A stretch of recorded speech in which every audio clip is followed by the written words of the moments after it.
Hello friends, this is SP Singh and welcome to smarter everyday. प्यारे दोस्तों, आज हम लोग पढ़ेंगे सूक्ष्म शिक्षण, माइक्रो टीचिंग क्या होती है।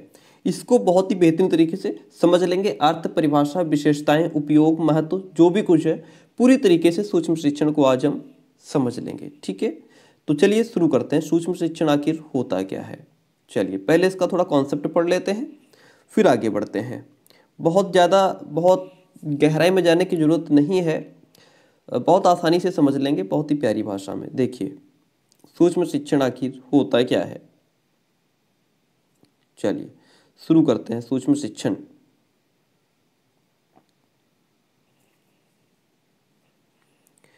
प्रशिक्षण महाविद्यालयों में प्रभावशाली शिक्षक तैयार करने के लिए, यानी कि अच्छे शिक्षक तैयार करने के लिए, इफेक्टिव टीचर तैयार करने के लिए, या शिक्षक के व्यवहार में वांछनीय परिवर्तन लाने के लिए प्रयोग की जाने वाली अनेक पृष्ठपोषणीय विधियों में से यह एक महत्वपूर्ण विधि है। सूक्ष्म शिक्षण की शुरुआत सबसे पहले 1961 में अमेरिका में स्टैनफोर्ड विश्वविद्यालय में मानी जाती है। ठीक है, जो सूक्ष्म शिक्षण है यह अच्छे शिक्षक तैयार करने के लिए, प्रभावशाली शिक्षक तैयार करने के लिए, या फिर यूं कहें कि उनके व्यवहार में वांछनीय परिवर्तन लाने के लिए प्रयोग किए जाने वाला एक मेथड है, एक तरीका है। ठीक है,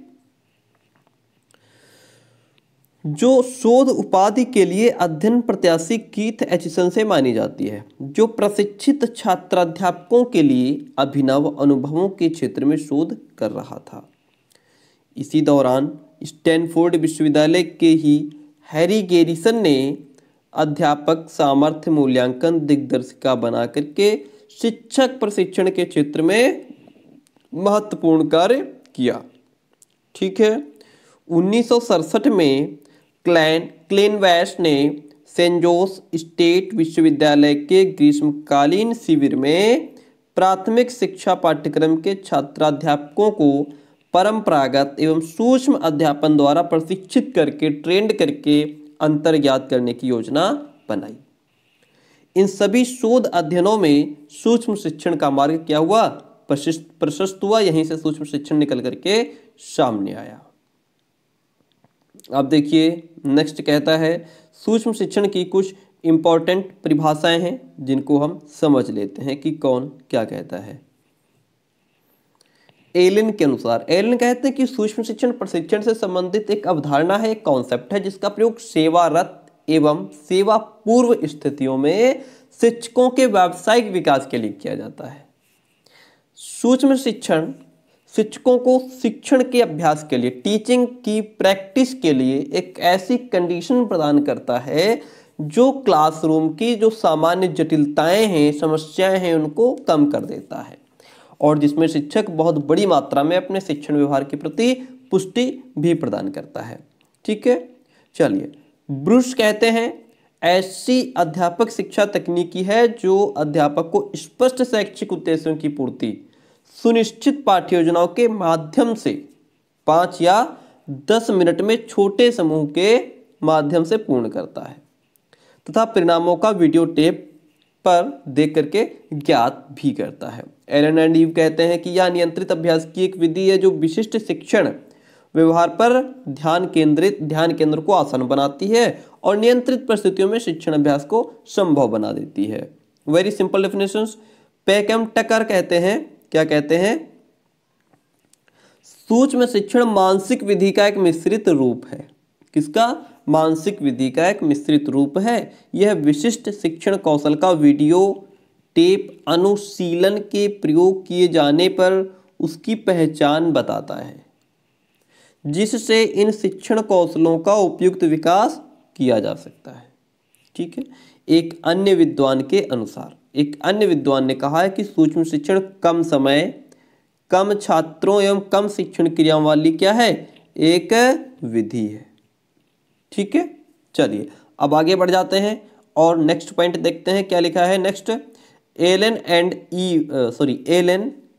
एवं रॉयन के अनुसार सूक्ष्म शिक्षण में विकसित किए जाने वाले शिक्षण कौशल क्या है, निम्नलिखित हैं। जैसे उद्दीपन विषमता हो गया, है ना।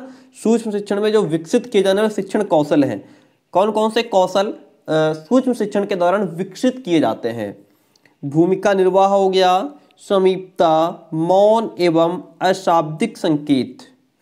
पुनर्बलन का कौशल कि बच्चे को पुनर्बलन कैसे देना है, प्रश्न पूछने में प्रवाह होना चाहिए, गहन प्रश्न पूछना चाहिए, उदाहरणों का अधिक से अधिक प्रयोग करो, उद्देश्यों को लिखने का कौशल, श्यामपट्ट प्रयोग का कौशल कि श्यामपट्ट को कैसे यूज करना है आपको, दृश्य श्रव्य सामग्री के प्रयोग का कौशल कि जो दृश्य श्रव्य सामग्री है उसको आप कैसे यूज करेंगे, व्याख्यान कौशल हो गया, पाठ के अनुसरण का कौशल और संप्रेषण की पूर्णता, कम्युनिकेशन बच्चों के साथ आपका अच्छा होना चाहिए। ये कुछ शिक्षण कौशल के क्या हैं, कुछ शिक्षण कौशल हैं जो सूक्ष्म शिक्षण माइक्रो टीचिंग के दौरान हमको सिखाए जाते हैं। चलिए इनके कुछ क्वालिटीज हैं वो पढ़ लेते हैं। सूक्ष्म शिक्षण के कुछ गुण हैं, देखिए लास्ट तक बने रहिएगा, क्लास में बहुत कुछ सीखने को मिलेगा आपको। इस सूक्ष्म शिक्षण में क्या होता है कि इसमें शिक्षण व्यवहार का प्रमुख स्थान दिया गया है। जो शिक्षण व्यवहार है, जो टीचिंग का जो तरीका है उसको प्रमुख स्थान दिया गया है कि किस तरीके से आपको क्लास में टीच करना है, बच्चों के साथ कैसा व्यवहार करना है। दूसरी बात है यह सरलीकृत प्रशिक्षण पृष्ठभूमि प्रदान करता है, क्योंकि शिक्षण कौशल पाठ्यवस्तु तथा कक्षा अनुशासन आदि शिक्षण के प्रत्येक पक्ष को सरल करने की सुविधा इस विधि में समाहित रहती है। सूक्ष्म शिक्षण विभिन्न विकल्पों की सुविधा प्रदान करता है। छात्राध्यापक का ध्यान केवल परिभाषित व्यवहारों पर स्थापित होने के कारण वह वांछित परिवर्तनों तक शीघ्र पहुंच जाता है। पर्यवेक्षक संपूर्ण पाठ का निरीक्षण कम समय एवं शक्ति के साथ आसानी से कर लेता है।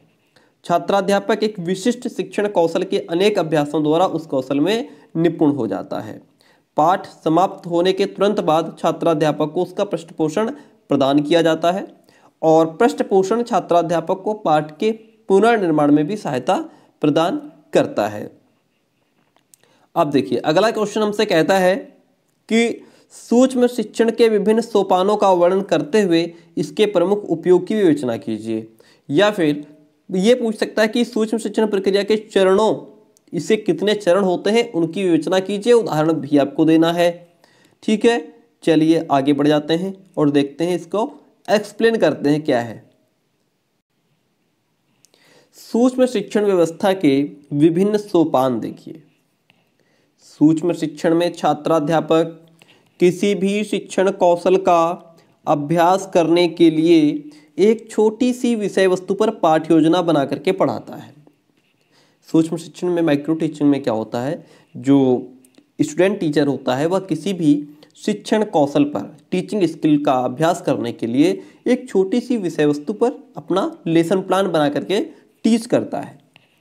5 से 7 मिनट तक पढ़ाने के बाद वह पढ़ाना समाप्त कर देता है और फिर उसको अन्य स्रोतों जैसे जो निरीक्षक होता है, सहपाठी होता है या टेप रिकॉर्डर है, दूरदर्शन आदि द्वारा पृष्ठपोषण प्रदान किया जाता है।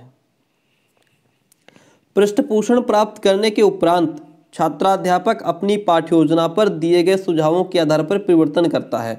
उसने जो भी कुछ पढ़ाया, सामने जो उसका सहपाठी बैठा है ना, या जो निरीक्षक बैठा है, वह फिर उसको क्या करते हैं, पृष्ठपोषण, यानी कि उसको बताते हैं कि आपने कहाँ पे क्या गलती की है, क्या तरीका कहाँ पे अपनाना चाहिए। ये सारे पृष्ठपोषण को सामने से मिलते हैं और फिर वह उसी पाठ को पुनः दूसरे 5 से 10 छात्रों को पढ़ाता है।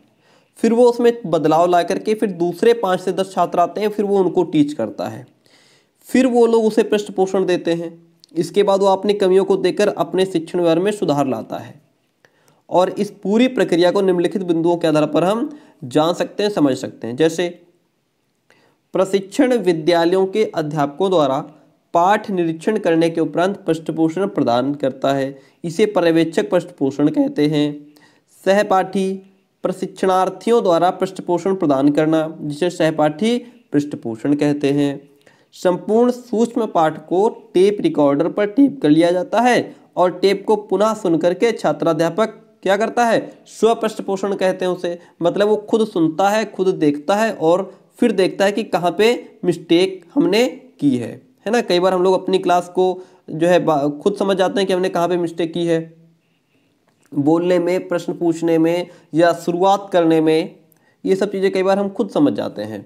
सूक्ष्म शिक्षण चक्र का समय विभाजन इस प्रकार से है, जैसे पहले शिक्षण होता है 6 मिनट के लिए, फिर दूसरा पृष्ठपोषण 6 मिनट के लिए, फिर पुनर्पाठ योजना 12 मिनट के लिए, पुनः शिक्षण 6 मिनट और फिर पुनः पृष्ठपोषण 6 मिनट, यानी कि कुल मिलाकर के 36 मिनट हो जाते हैं।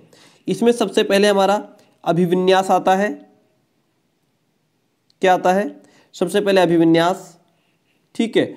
शिक्षण कौशलों की चर्चा, आदर्श पाठ प्रस्तुतिकरण, पाठ नियोजन और समालोचना, सूक्ष्म शिक्षण पाठ योजना, शिक्षण सत्र, पृष्ठपोषण, पुनर्योजना, पुनः अध्यापन, पुनः पृष्ठपोषण, ये 10 पॉइंट होते हैं।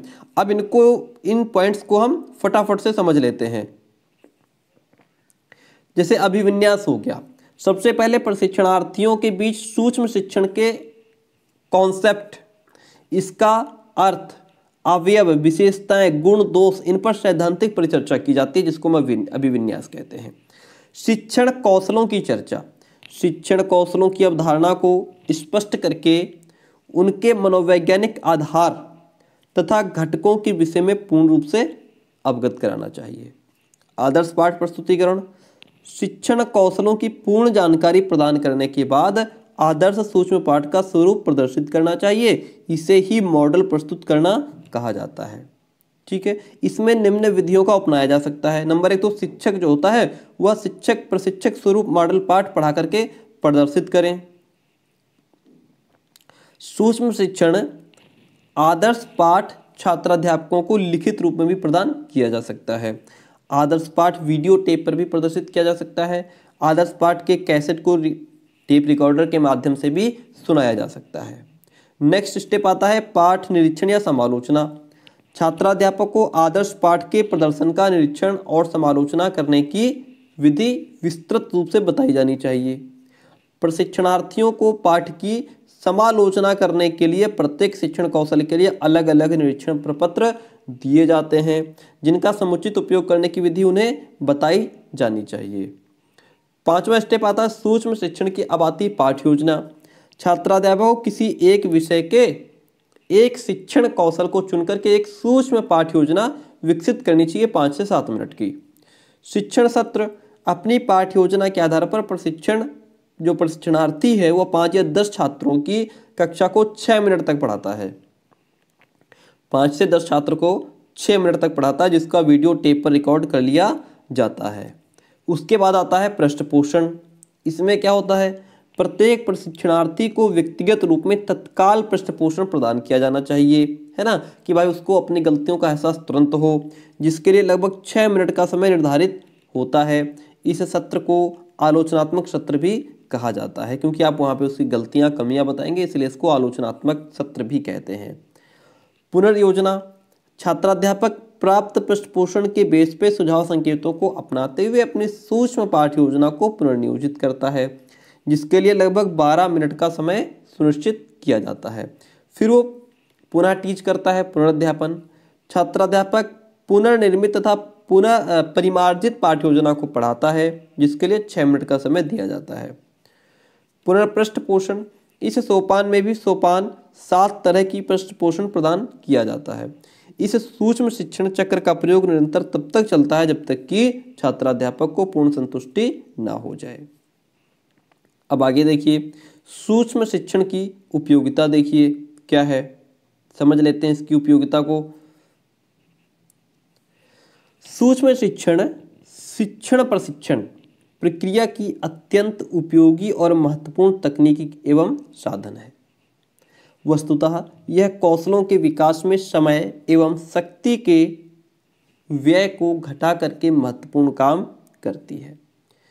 जैसे नंबर 1 तो सूक्ष्म शिक्षण जो होता है वह सिद्धांत एवं व्यवहार पक्ष का एकीकरण करता है। कैसे? सूक्ष्म शिक्षण अधिगम नियमों तथा कक्षीय मनोगतिक के सिद्धांतों का मिला जुला रूप प्रस्तुत करता है। पर्याप्त अभिप्रेरणा को स्थायी बनाने के लिए इस शिक्षण में पाठ्यवस्तु को छोटे छोटे चक्रों एवं कौशलों में विकसित किया जा सकता है।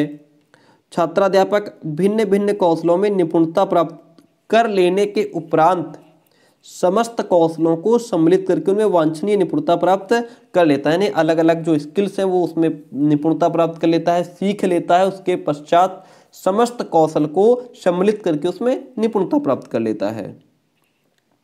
इस प्रकार इस प्रणाली में समय, शक्ति एवं श्रम की बचत होती है और साथ ही अल्प समय में प्रभावशाली शिक्षक प्रशिक्षण की व्यवस्था की जा सकती है।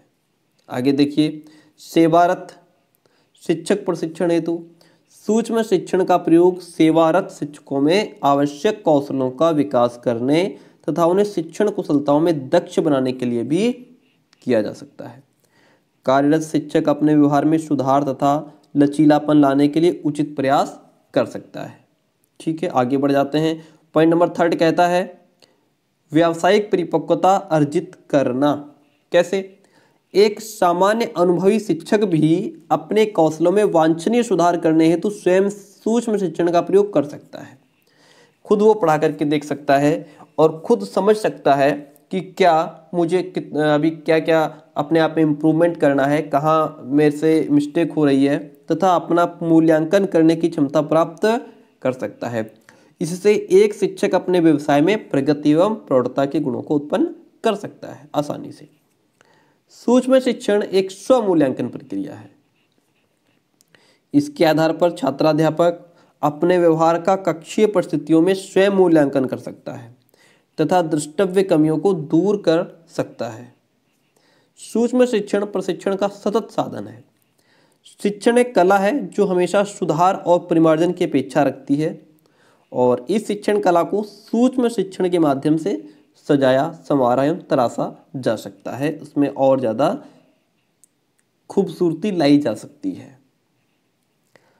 आदर्श पाठ, इसमें कुशल अध्यापकों द्वारा पढ़ाए गए विभिन्न कौशलों पर पाठों की वीडियो टेप तैयार कर ली जाती है, जिनके बेस पे छात्राध्यापकों को आदर्श पाठ दिखाए व सुनाए जाते हैं और फिर इस प्रकार विशिष्ट कौशलों के संदर्भ में छात्राध्यापकों को पूर्ण एवं गहन जानकारी मिल जाती है। नेक्स्ट है सूक्ष्म शिक्षण पर्यवेक्षण के नवीन स्वरूप का आलोचनात्मक आयोजन करता है। कैसे? सूक्ष्म शिक्षण प्राचीन पर्यवेक्षण से हटकर नवीन प्रकार के पर्यवेक्षण को मान्यता प्रदान करता है। यानी कि जो पुराने तरीके का जो पर्यवेक्षण है उससे वो नए प्रकार के पर्यवेक्षण को मान्यता प्रदान करता है और यह एक दंडात्मक पर्यवेक्षण में विश्वास न करके सुधारात्मक दृष्टिकोण में विश्वास रखता है तथा इस सुधारात्मक दृष्टिकोण का पुनर्नियोजन तब तक निरंतर चलता रहता है जब तक कि प्रशिक्षणार्थी वांछनीय कौशलों में पूर्ण दक्ष नहीं हो जाता और यह एक सत्य और वस्तुनिष्ठ पर्यवेक्षण भी है। नेक्स्ट स्टेप आता है हमारा, लास्ट स्टेप है आज का, अनुसंधान का साधन। सूक्ष्म शिक्षण वर्तमान समय में निरंतर किए जाने वाले शोधों का ही एक परिणाम है और अभी भी इसके स्वरूप को परिभाषित एवं परिष्कृत करने के लिए प्रयत्न हो रहे हैं। प्यारे दोस्तों, तो ये आज की क्लास थी जिसमें हम लोगों ने सूक्ष्म शिक्षण को पढ़ा। आई होप कि आपको क्लास पसंद आई होगी। अगर पसंद आती तो प्लीज़ वीडियो को लाइक कर दीजिए, चैनल पर सब्सक्राइब कर लीजिए और मिलते हैं बहुत जल्दी नेक्स्ट क्लास में।